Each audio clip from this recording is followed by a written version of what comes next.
Hello, everyone. I'm Brennan Marcello, sitting digitally across Auburn from Michael Niziolek. This is the Auburn Undercover podcast presented by WeHaveDonuts.com, DOUGH nuts.com.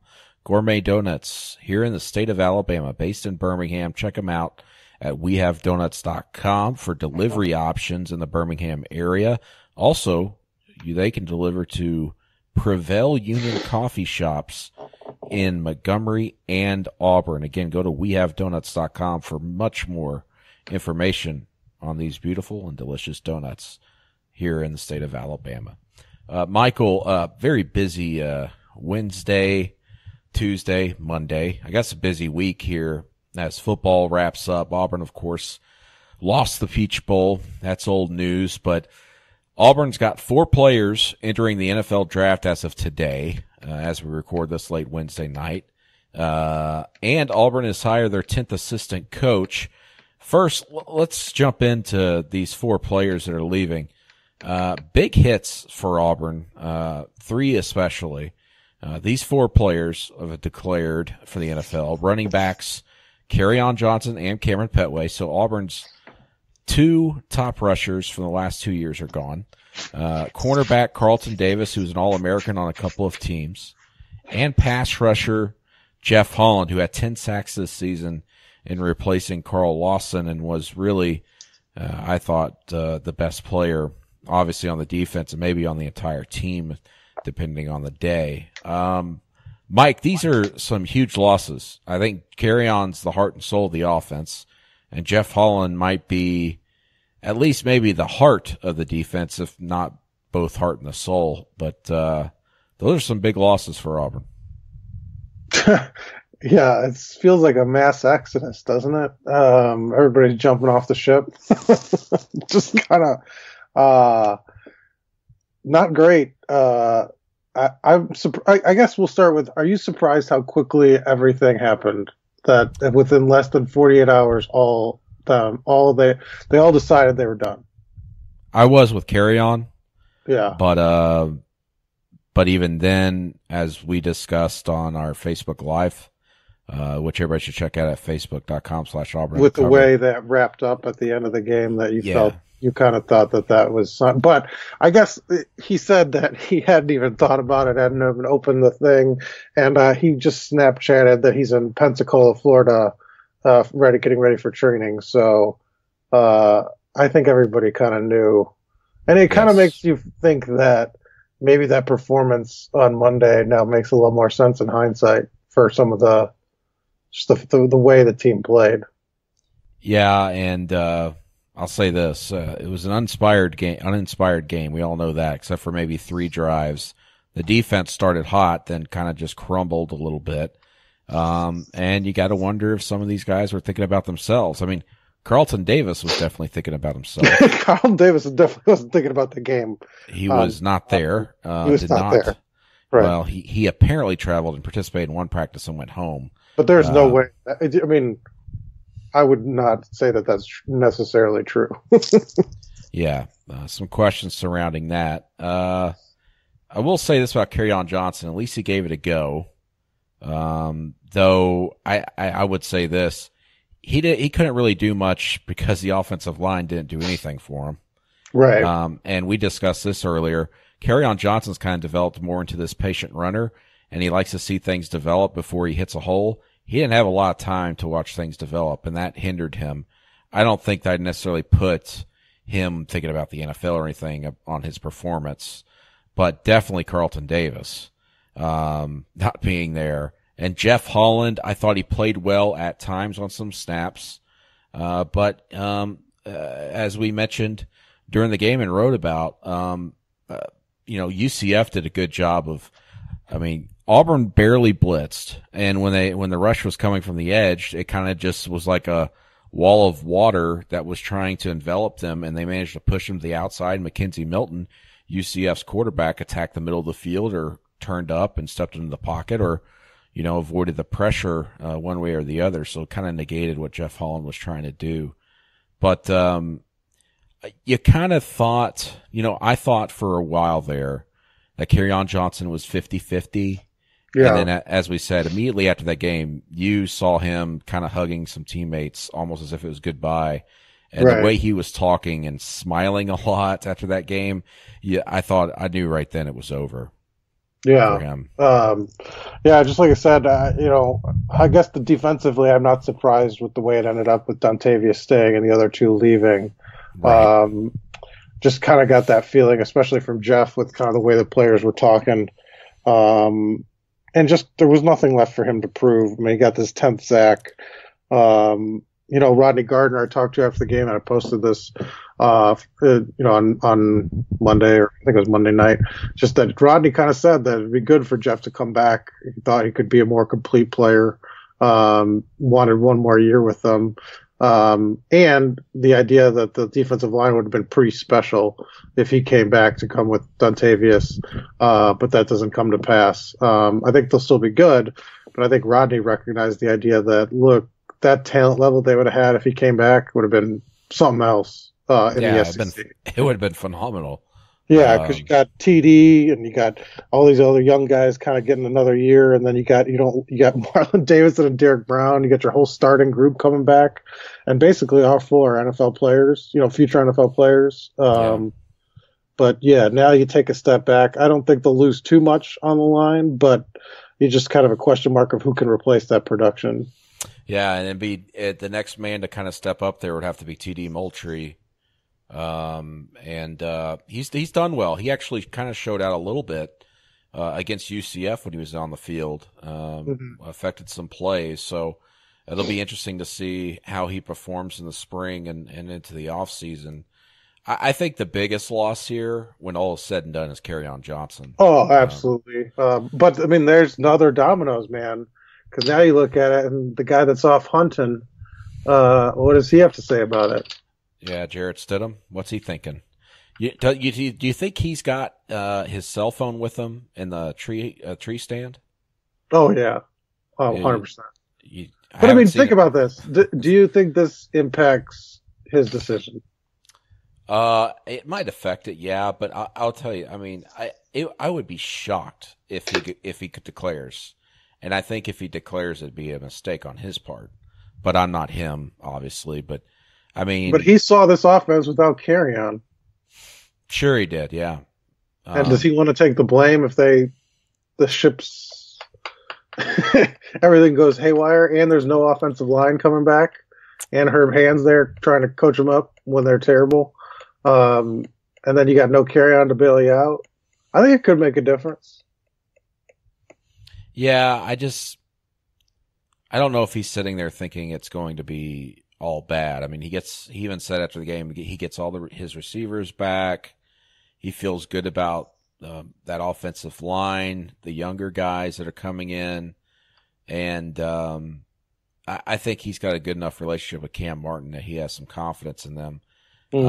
But it's going to be one of those situations where they kind of have to start, not necessarily at square one, but they're going to have a feeling out process once again on offense to start the season, even though they have their quarterback coming back, presumably, with Jarrett Stidham. But it's going to be Well, I just think difficult. with Kerryon, your offensive line issues probably look a little just because he's going to give you so much that he could help your offensive line along, and smooth over some of the rough patches. Yeah, but with that said, I thought Cam Martin actually looked better than Kerryon Johnson in those limited carries against UCF because he was attacking the hole faster than Kerryon.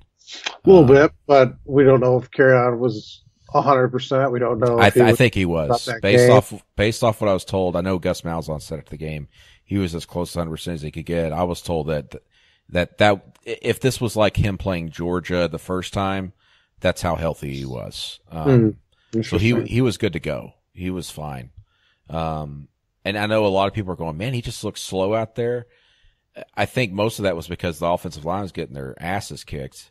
And he was he's been that patient runner. He kind of follows a block, sees the hole, and then he bursts. He didn't have time to watch things develop very often. And when he did, he almost broke a few runs.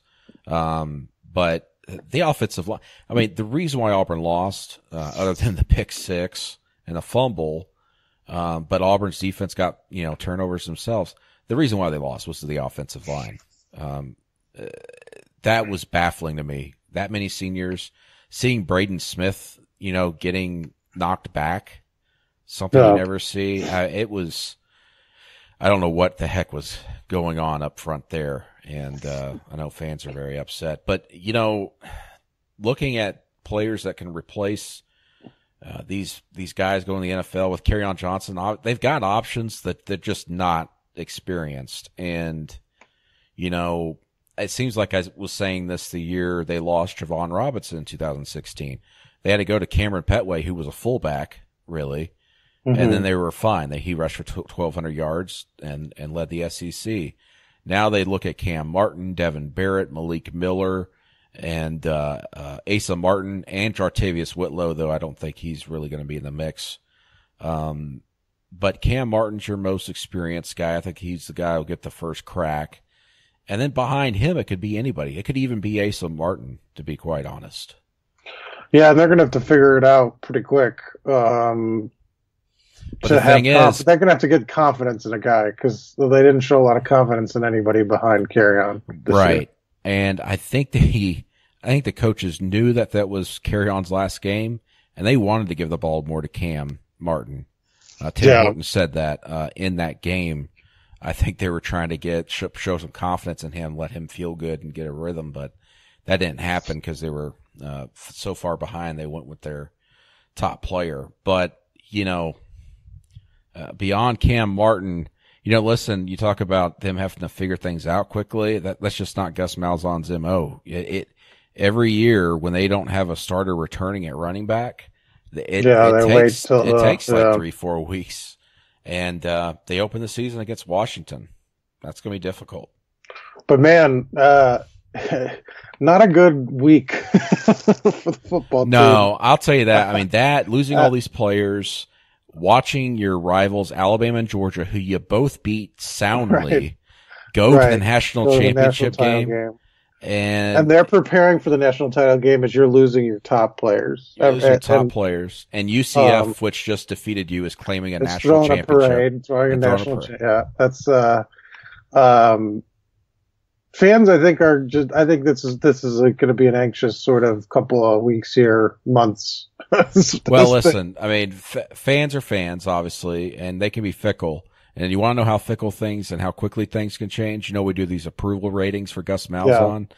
It was above 90% after the Iron Bowl, okay, on our website at auburnundercover.com. It's about like 35% right now on the poll that I put up Wednesday. But it's dropped 60 points. In their defense, when Gus was signed to the contract extension, it was with the expectation that this was going to be a championship level team next year. Right. And it still could be. I mean, you really can't predict the future. They got a lot of talent. But this doesn't help. This doesn't make it easier. No, it doesn't. I mean, it never does when you lose people. But I'll say this. I mean, I've seen Auburn lose guys before and then come back and be better than I thought they were going to be. I mean, right now I would say this is probably an 8-win team next year. Yeah. If Jarrett Stidham comes back. What if Jarrett Stidham doesn't come back? If he doesn't come back, you're probably looking at a 7 or 8-win team. I think Malik could give them that different dimension where they would change the offense a little bit. But that's such a question. I mean, it's a big question mark. And you would also have to worry, would he be as accurate as a passer? I mean, Jarrett Stidham completed nearly 67% of his passes throughout the entire season. And you're one injury away from going with Joey Gatewood, I guess. Joey Gatewood, yeah. Yeah. And that would throw recruiting. That would throw a wrench in recruiting too. Well, sure. They have to get a graduate transfer. They'd have to go get a JUCO or graduate transfer. Yeah. But it'll be interesting. An interesting couple of days. What he decides once he gets back from the trail. I just don't see him declaring. If he declares, why is it such a hard decision? If what is he contemplating? I mean, he's obviously contemplating something. He might like the drama. Do you think so? Well, that and, I mean, I don't know. But he's probably also just like, screw this. I'm getting away from football for a few days. And then I'm just going to come back and go, yeah, I'm coming back. Of course I am. I mean, he even said after the SEC championship game, like, he was kind of like, why would I leave? But he changes too. But I think he's doing that more or less. Maybe he just wants people to think about him. I don't know. Maybe, but he just sounded very uncommitted. Well, if he doesn't come back, then the questions have to start coming to Gus Malzahn of why are you losing all these players, and why did your quarterback yet for 1 year, who is probably not projected as a highly drafted guy, leaving? I mean, what happened there? He was saying a few weeks ago he wanted to stay, and now he's gone. But I just don't see him leaving. I don't see that happening. But yeah, it's been an interesting few days for Auburn. I know, out of all those players, I guess the most surprising was Carry-On. Oh, and the thing I wanted to mention, all of these announcements were made by Auburn, other than Cameron Petway. Yeah. Petway's announcement came on his own Instagram page via what looked like a ripped-off version of the announcements that were made in graphics that Auburn were doing. And his statement that he received from Gus Malzahn was far less heartfelt than the other three. You know that a coach doesn't really like you, or Gus Malzahn doesn't like you very much when he says, "We wish him nothing but the best," while the others are, "We wish him the best." But whenever it's to get a qualify it, nothing but the best. I don't like the guy. I'm not saying I don't like the guy. No, there's no way. I'm just saying nothing but the best.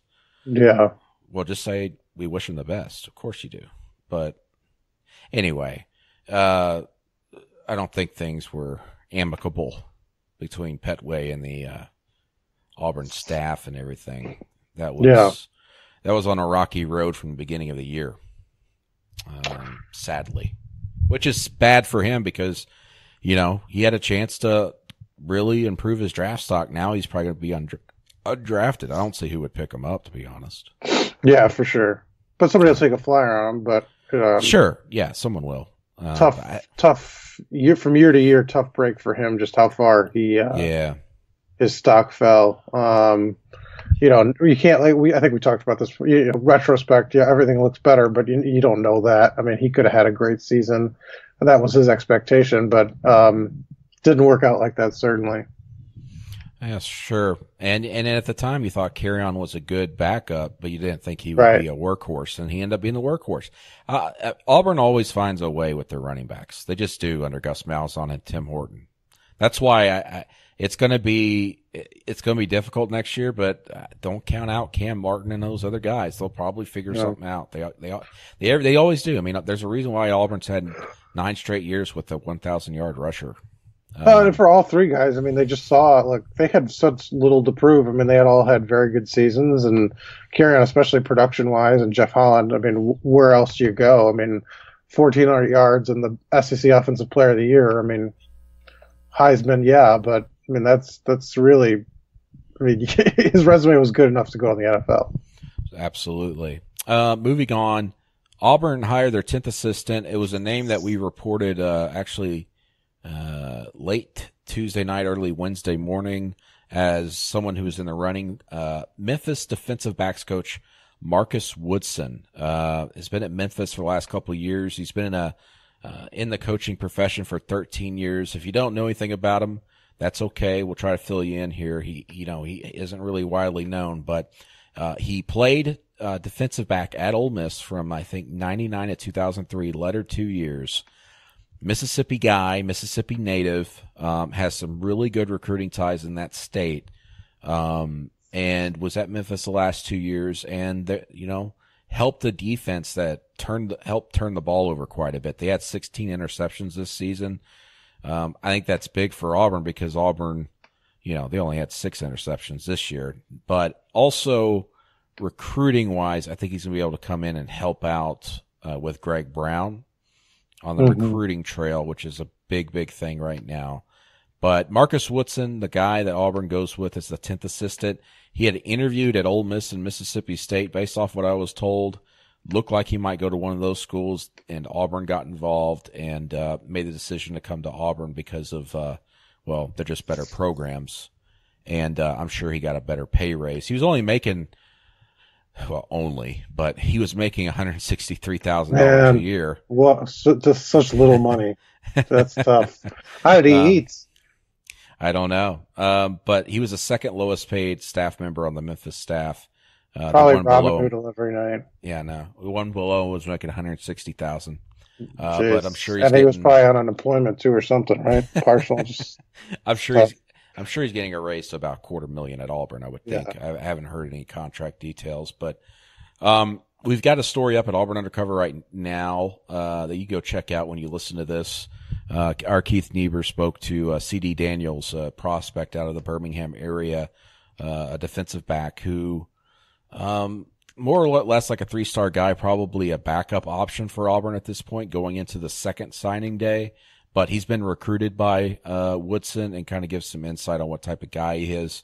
Also, our partners at Go Tigers 24/7, the Memphis site, one of their writers provided some intel on what type of coach Marcus Woodson is, and also recruiter. You can go check that out on the Bada Get a Message board. But Marcus Woodson, I don't know if anybody else had it or whatever, but Tuesday morning, if you're a subscriber, or Tuesday night, excuse me, you would have seen his name up there, and sure enough, Auburn hired him.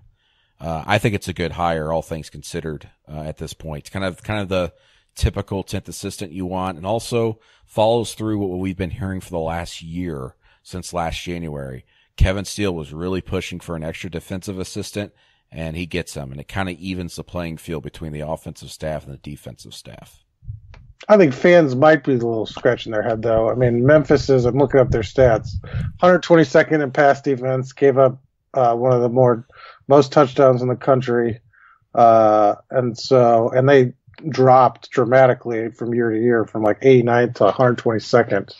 I know recruiting makes a difference, but coaching. Yeah, I was told that when Fuente was there, they kind of left the cupboard bare, and then also in recruiting with the defensive backs. Yeah. But they forced turnovers at the very least. But the 24/7 writer for Memphis said that fans were kind of impatient with them, with the coach, but he thought he actually did a very good job considering what they had. And it remained to be seen what he was going to be able to do in the long run recruiting. Yeah. But he's a guy that knows the SEC. No knock on Greg Brown, but I think Woodson's going to be a better recruiter. Right. And you got to hope that, and Greg Brown did a good job on the field. So right. Maybe you try to look at those guys as one assistant, essentially, right. Where you kind of smooth out the weaknesses for each, and maybe Greg Brown gives him a little knowledge, helps him out. Coaching wise. Auburn was going to either hire probably a linebackers coach of some sort or a defensive backs coach. They went with the defensive backs coach, and now Greg Brown could probably focus on safeties, and Woodson could focus on cornerbacks or vice versa. Kevin Steele really focuses on the outside backers already, and obviously Travis Williams deals with everything else. So they already had that kind of nailed down, and I think this helps out Greg Brown. Auburn for the last several years before Kevin Steele, they always had 2 defensive backs coaches, and they didn't do that under Steele, but now they will with this 10th assistant. He can start working. I mean, he's not even typically actually hired yet. You can't have the guy hired until January 9th. I was going to say, what was the date for the official start of that? January 9th. So next Tuesday is when they can start working, and he can go recruiting and do all that stuff. It'll be interesting to see how he affects things on the recruiting trail going down the stretch, because they obviously need cornerbacks, defensive backs at this point, especially with Carlton Davis on his way out, as many of us long expected. Yeah, and it'll be interesting to see how recruiting kind of this last month with just kind of how everything shaped up here. They need offensive linemen. Well, and then with Georgia and Alabama playing the national title game, Auburn losing all their best players. It's going to be interesting to see, by the way, just as an aside, if Gus Malzahn goes on ESPN during the national championship. Yeah. Because he's the coach that beat those 2 teams. I'm sure they'll try to want him. But didn't he do that? Well, he did that last year, didn't he? Because what wasn't it? He did the same. He played. I think he's done it. Clemson. I think he's done it pretty much every year. but he He wasn't. offers just such little insight, though. Well, that's the thing. He doesn't play a large role, but he would be, at face value, the perfect coach to put on there, like in the film room thing that they do, as the simulcast. But would he be willing to sit there and go, "Hey, they're about to do this, and this is how we countered it"? Would he actually be willing to do that? I mean, a lot of these coaches they bring in there, like for the New Year's Day bowls and the semifinals, they're unemployed coaches or coaches that have no ties to those games. Had coaches where they actually play to the camera and will play ball, right, and say interesting things. Yeah, I mean, Gus has done stuff like that before. He did it back in, I think, 2011 when he was an offensive coordinator. He was on ESPN breaking down plays and stuff, and he was very good at it. You can go on YouTube and look at it. I mean, it's very insightful, but ever since he's been a head coach, he doesn't do that anymore whenever he's been on TV. And doesn't seem to have interest in it either. So yeah. But we'll see. I mean, if you want to try and help recruiting, you go on TV and say, "Hey, we beat the dog crap," as he would say, out of these guys earlier this year. So anyway, moving forward, things that are actually happening now on a playing surface in competitive college athletics. The basketball team, Mike, man, 13-1. They've won 11 straight. That's the third best winning streak in the country right now. They're coming off a 10-point win at number 23 Tennessee. They just continue to play harder than everybody else. They're out rebounding everybody. They're shooting a three-pointer. Chuma Okeke is coming into his own. They just got a lot of offensive firepower on this team, and boy, is Saturday going to be huge against Arkansas. Yeah, it'll be interesting. They overcame some major foul trouble, too. Their front court was decimated. Deshaun Murray basically had 4 fouls the minute he stepped on the court. Anthony McLemore was in foul trouble. Chuma Okeke also played through foul trouble. He had 4 fouls for much of the second half. And I thought they were going to be really big, because they're already thin in the front court, but somehow they cobbled it together with Malik Dunbar and Mustafa Heron playing the 4, and made it through that game. And Jarrett Harper even had cramps late in that game. So, I mean, they had a lot stacked against them on the road. That's as good as a win as this program's had in the Bruce Pearl era, don't you think? Oh, definitely. I think it's the biggest win. I mean, obviously they beat Kentucky a couple years ago when Kentucky was ranked in the top 15 or top 16, I think, at home, and that was pretty big. And they beat Xavier his first year. But this was huge just because it's the first SEC game. It's against a ranked opponent on the road. They hadn't beaten a ranked opponent on the road in 11 years. And they've set themselves up to potentially jump in the top 25 if they beat Arkansas on Saturday. Yeah, for sure, no question. And you look at, I mean, that's going to be a raucous crowd, and it's going to be a fun game to watch too, because both teams love to go up and down. Yeah, and it'll be interesting to see at home if they can keep that momentum going, because that'll put us. I mean, look, they don't need tons of wins here on the SEC schedule to put themselves in position to make the tournament. So every win you kind of get, everything gets easier. So the Tennessee win was big, and this Arkansas right off the bat, you start 2-0. Really gives the team momentum here. I'm looking at realtimerpi.com, which is, listen, it goes back and forth and everything, but Auburn's RPI is all the way up to 14th. It jumped 23 spots since that win at Tennessee. It's up to 14th. Arkansas is at number 12. So they could pick up another top 15 RPI win. Tennessee was in the top 5 when they beat them. Tennessee dropped to 18th after losing to Auburn after being at number 4. So we might have to do some research on this, but it's been a very long time since Auburn's been in the top 15 of the RPI at any point in any season. Yeah. That's incredible, especially considering that their strength of schedule rank right now is 80th. It isn't like they have a really, really, really tough schedule right now. No, because they've lost. Temple's, I think, 7-6 or something like that, and that's the loss they have. So that doesn't do any favors. Yeah, and Temple was thought to be a borderline NCAA tournament team, and they still are. They're 32nd in the RPI, but as you said, they're like 7. Yeah, they're 7-6 right now. They have the number one strength of schedule actually in the country.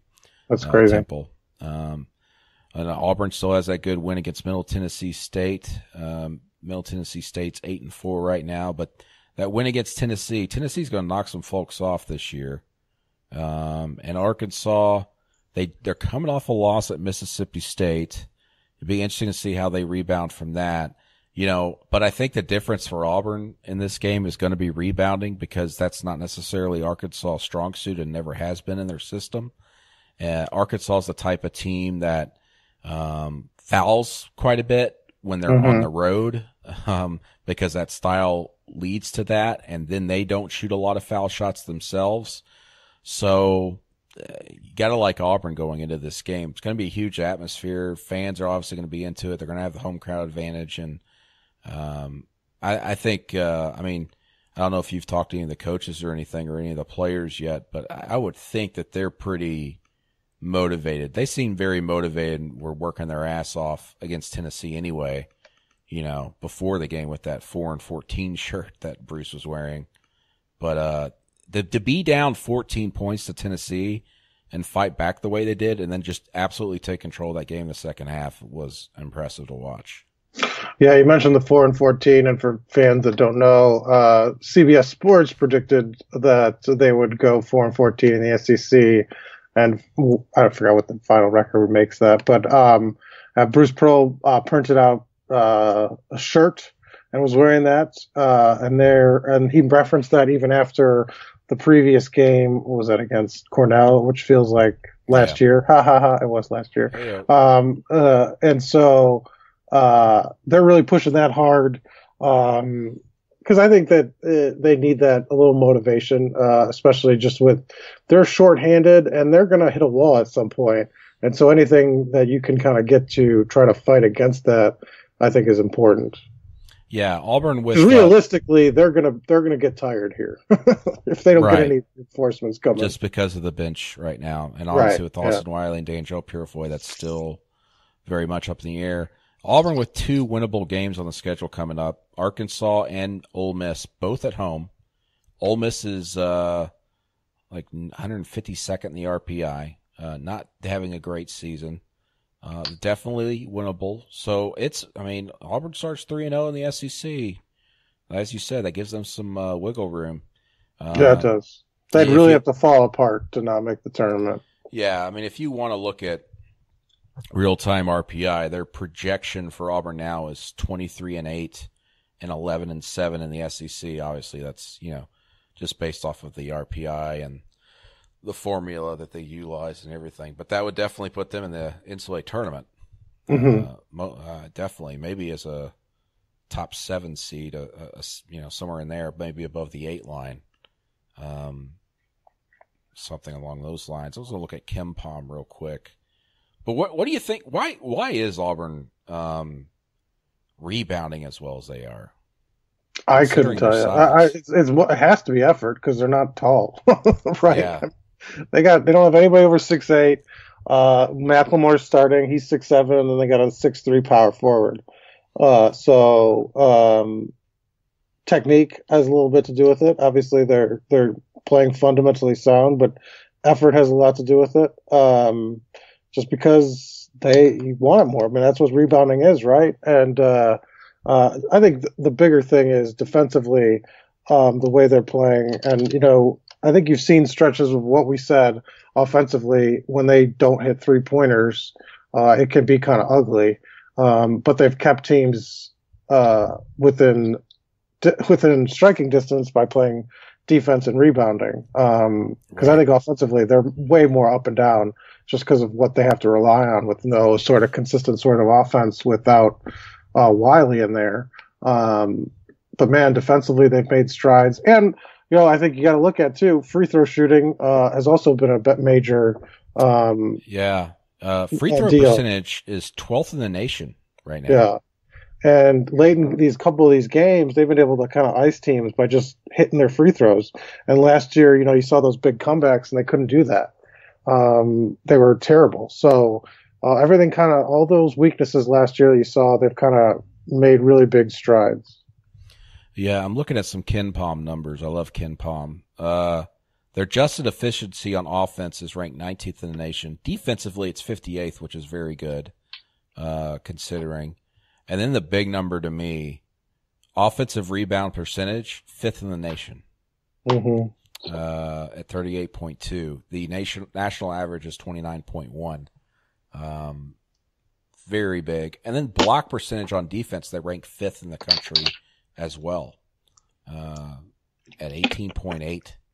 National average is 9.5, so almost doubling the national average. So they're really good in some categories, and that's been the difference. And those type of categories, blocks, free throws, offensive rebounding, and efficiency on offense, that's effort. Yeah. And coaching, of course, and talent, but a lot of because you're blocking you're blocking guys that are bigger too in a lot of cases with McLemore going up against guys that are just bigger than him. Yep. And KenPom also has a projected record of 23-8 and 11-7. KenPom gives Auburn a 59% chance of beating Arkansas on Saturday. Big game, and like I said, it'll be a fun game because both teams love to go up and down the court. Be a lot of fun. Okay. And I was told the atmosphere against Cornell was really good, and that was with nobody on campus. Everybody should be back on campus or getting close to it this weekend for students come back to school. Yep. Absolutely. Okay, let me see if we got any listener questions. Someone tagged me in a conversation, and just scrolling through that. Stan asks, his Twitter name is Who Dis. What does Auburn do if Jarrett Stidham leaves? I think that's the question on everybody's mind considering today's events. They'd go with Malik Willis. I think they would change the offense a little bit. They'd go with a more zone read thing. In fact, I actually asked Jarrett Stidham after one game this year ago, can you imagine what the offense would look like whenever Malik Willis takes over and say Cam Martin is the running back? And he said that he thinks it would be unstoppable. I don't think Auburn fans want to see that yet, though I did see some Auburn fans were very upset with Jarrett Stidham after the game. He didn't play well. He didn't. One person asked Dallas Downs, can Malik Willis be as good as Nick Marshall? I who knows? Nick Marshall was one of the better zone read quarterbacks to ever play college football. If you're going with Malik Willis next year and 3 new offensive linemen, there are going to be some growing pains. Right. Absolutely. He's not going to be Nick Marshall right out of the gate. There's just no way. Yeah. Marshall had experience under his belt at junior college level. It'd be rough, I think. Some rough games next year. Dennis asks, will the Tigers ever wear orange shoes again? They might not. They might not wear Cam Newton cleats again because those seem to be bad luck. Greg asked, does Asa Martin play as a freshman? Yes. Yeah, probably so. Maybe a lot like Devin Barrett, maybe a bigger role. I mean, who knows? They might go with a committee approach at running back next season. David Holbrook asks, going forward, will Gus Malzahn's contract extension pan out? Or will we be looking for another coach with another buyout in a few years? Well, I mean, more than likely, based off of history, you would have to lean more toward looking for another coach and a buyout. I mean, have you seen many coaches go 12 years at Auburn, especially in this climate? Man, if they start out with like an 8-win season, whew. Yeah, pitchforks will be out again. I mean, it's and that's not just me saying that to say that. I mean, it's the truth. Fans had the pitchforks ready going into the Georgia game in November. Now, let's not forget that. and then they beat Georgia, and everything kind of went away. And then you had some people thinking, could he be fired if they lose to Alabama? I think the biggest issue for Auburn is they bet against them. 7 years is too much. Well, I'll tell you this. It does seem like SEC schools just don't care about spending money anymore. Dave Aranda, LSU's defensive coordinator, got a raise to $2.5 million. My understanding is that 4 years is guaranteed, so he's going to get paid $10 million to be a coordinator. That whole situation's baffling. Why didn't they just make him the head coach if they liked him so much? Yeah, I saw someone saying that. Like, why is he just not the head coach? I don't understand that because he's a young guy too. He was up and coming. Somebody's gonna make him a head coach, and you're gonna pay him all that money. That doesn't make any sense to me. College football, big time programs. I've always said that maybe the bubble will burst at some point, but man, I don't. Does it burst? I don't know. That's crazy. Ross Dellinger, the LSU beat writer, says that salary at $2.5 million for a defensive coordinator is higher than at least 80 of the 130 FBS head coaches. Wow. That is nuts. It's 47% higher than the next highest paid assistant coach from this last season. Who was that? 47%. I don't know who. That is insane. It's just crazy. When's it stop? When you're stuck with paying $42 million to a coach that you don't want? Yeah, well, and then we're still trying to figure that out. How much contract is guaranteed for Gus Malzahn? But based off of history here, everybody's getting guaranteed contracts all the way through their deals. I think you're looking at least minimum half, right? I would think so. I would think so. But it could be much higher. I did hear it was 3/4. One person told me early in the process it was 3/4 of it was guaranteed, but I haven't been able to confirm that. So, but a lot of that money is going to be guaranteed when the contract finally comes out. And trust us, folks, we're doing our best to try to get the paperwork or at least get a morsel of information out of the president's office and also the athletics department, and they won't share anything yet. I don't know why. I don't know if it's because they want to sign the contract first or if it's just a memorandum of understanding they have right now. It'll be interesting. Meanwhile, don't know yet if Travis Williams, the linebackers coach, and Herb Hand, the offensive line coach, have new contracts because their initial contracts are set to expire at midnight Tuesday morning. We'll talk about that at the more appropriate time. Right. As they would say. We'll talk about that later. I'll tell you this, Gus Malzahn must have just been sitting in his office today playing news editor and went, you know what, let's dump a lot of news today. How about everybody declare for the NFL?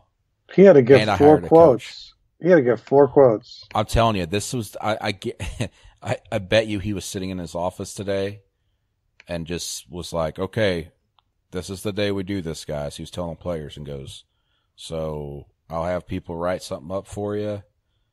You give feedback, and then we'll do it. Other than Cameron Petway, who had some fan work up a graphic with his own quote. Yeah, it's very weird. But anything you want to talk about? Anything going on in pop culture that you are just dying to talk about? Not really. Yeah, me neither. Cookouts in Auburn. Have you been yet? Went for lunch. Hey, I did too. I went to lunch Wednesday. That's good. I got the what's it called? Like the Western burger. They're still figuring it out. Yeah, my burger was burnt a little bit. Yeah, the fries are burnt, but it's only the fifth day or something like that. So yeah. They were slammed, even though it was like late. So seems like the Auburn community was ready to welcome them with open arms. Oh yeah, and did you see the hours? I didn't actually. I meant to look and then I got distracted. Well, what are they? All right, Monday through Thursday, I believe it's till 3 a.m. That's good. And then Friday through the weekend is till 4. That's beautiful. It's a beautiful thing. Good stuff. It's a beautiful thing. I've To already be honest, anything after 10 a.m. or 10 p.m. here is like unbelievable. So that's just unheard of. They'll probably, them and Walmart are the only thing open at 2 o'clock in the morning. So yeah, and Taco Bell. And Taco Bell. But I've already had 2 Cheerwine floats. There you go. And I still haven't had a quesadilla there. Have you had a quesadilla there? No, I heard they're all right, but I have not. That's what I hear, but I was going to get one a day, and I decided against it. Went there and ate lunch, and then went to the barber and got my beard trimmed up. It's shorter now. My wife hated my beard, so had to trim it. Well, you were celebrating UCF's national title. Was that what you were doing? Yeah, I was. I got to trim up my beard so I could. What do you think about that? It's so stupid. No, I give them credit because apparently they're paying out the bonuses for the coaches. Yeah, it's dumb. And they're like all in, and I think I appreciate that. I appreciate the effort. You appreciate them wasting their money. Here you go, coaches who don't coach for us. Here's some money. Hey, that'll be 48 million, whatever it is, less than Auburn wastes. Oh, zing! Yeah. Apparently, it's $350,000 total, I guess, in bonuses. Or yeah, it's $200 for the head coach, but Scott Frost just riding a pile of money back to Nebraska with his 15,000 fans that attended the game. Right. There's so many Nebraska fans there at the Peach Bowl. Good stuff though. Parade too. I like it. A parade at Disney World. So you got to pay like $100 to get into Disney World to watch the parade. That's good marketing, man. I think that's clever. I think it's good. How many UCF fans are going to show up to that? I don't know. Are there UCF? Hey, 25, 30,000 of them showed up to Atlanta, so I'm not gonna count them out. That's true, I guess. But who's? I already saw some UCF fans on Twitter mentions through other people complaining about it, saying I spent all this money to go to the Peach Bowl. I'm not spending all this to go watch a parade. I'll watch it on TV. Were you surprised Auburn fans didn't come out at all? No, they were disappointed. It felt like they should have been in the playoff, and they lost to Georgia, and they kind of gave up. Though I did criticize fans a little bit on Twitter for it. It was a lot like the Sugar Bowl last year. Yeah. The fans didn't really show up for that. I had people arguing with me, telling, "Well, Auburn fans showed up for the Sugar Bowl last year." Not really. They didn't. Because that wasn't a sellout. That was 10,000. Sellout. I think 12,000 empty seats. Yeah. Yeah, a lot of empty seats there. And UCF filled their section and portions of Auburn's sections. There were rows empty in the upper deck. They were having fun. Yeah, they were into it. Auburn fans seemed dead, too. The ones that were there. Yeah, it was not the best effort. No. It'd be interesting to see how many Auburn fans show up for the season opener there against Washington. Yeah, that becomes a weird game, man. Third straight game in that atmosphere in the Mercedes-Benz. You lose that, man. And then they were talking about playing another game in there. What was the year against North Carolina? Was North Carolina, 2020, I think.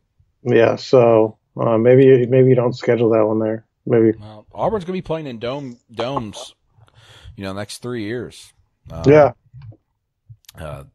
Obviously, this past season, 2018 against Washington. Then they go to Arlington to play in Jerry World against Oregon. So, yeah, it'd be interesting.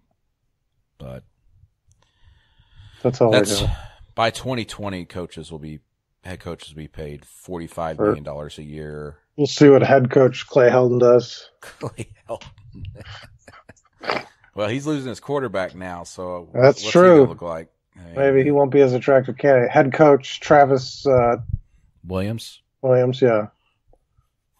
I could see that someday. Maybe 10 years from now. Yeah. Who knows? We can't predict the future. No, but we can say Kerryon Johnson won't be carrying the ball next year for Auburn. That's true. I saw what you did there. Mm-hmm. Or Sensei Mud will not be bowing to his his teammates at Auburn. But hey, good stuff. Life moves on. Keep it tuned. If the internet was a television with an old dial on it, keep it tuned to auburnundercover.com. We'll have full coverage of anything football going on as we await Jarrett Stidham's announcement. You should put a clock on the site that's like counting down Jarrett's hunting trip from his return from the question the hills. The question is, did his hunting trip start Tuesday or did it start Wednesday? Right, we don't know when he actually went. No. What was he hunting? Did I don't know. I didn't ask. We were in that locker room only for 30 minutes, so I was trying to get as many people as I could. That seems like an important question. He just said, I don't know. I'm going to spend the next 3 days hunting, clear my mind. Because they're in Texas, right? So, like, what? Yeah. He said he's hunting north in Texas. of the Mexico border. Let's see. What's in season right now? I wouldn't even I'm know. looking. Let's see, hunting calendar.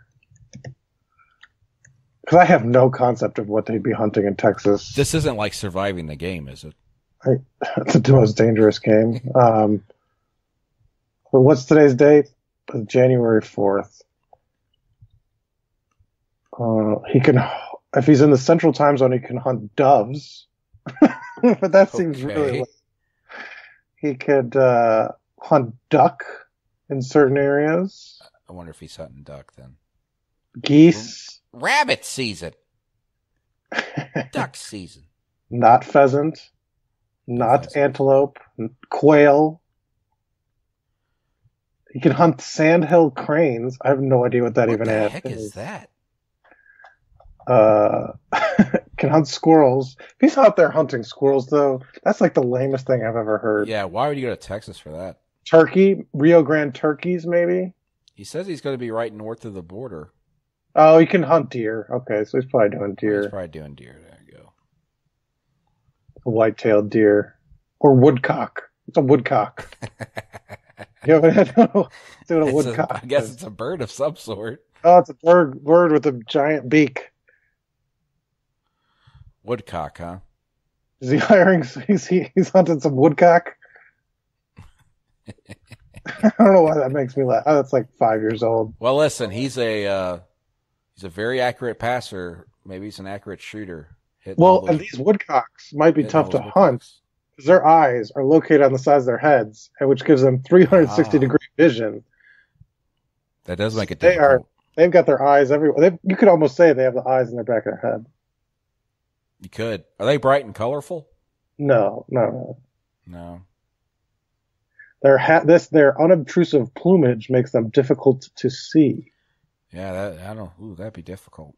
Seems like the woodcock would have the advantage there.